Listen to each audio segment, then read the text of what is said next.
Φίλοι μου, γεια σας. Στο σύντομο βίντεο που ακολουθεί θα δείτε πώς να δέσετε γρήγορα και εύκολα μπετονιά με νήμα. Χρησιμοποιώ μπετονιά 0,35 mm και νήμα 0,30.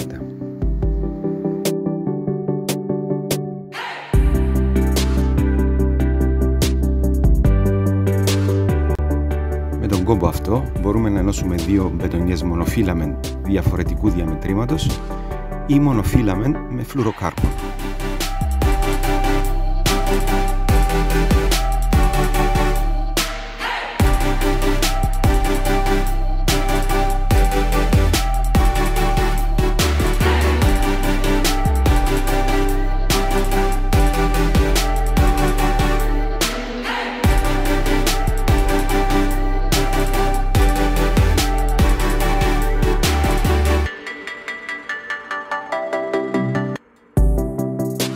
Καλό θα είναι πριν σφίξουμε τον κόμπο μας να το βρέξουμε για να αποφεύγουμε την τριβή.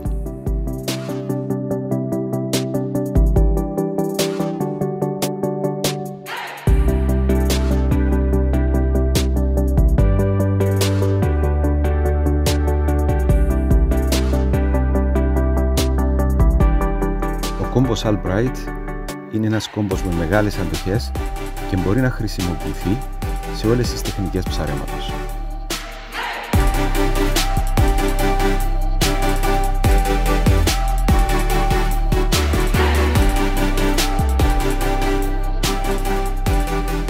Ευχαριστούμε που παρακολουθήσατε το βίντεο.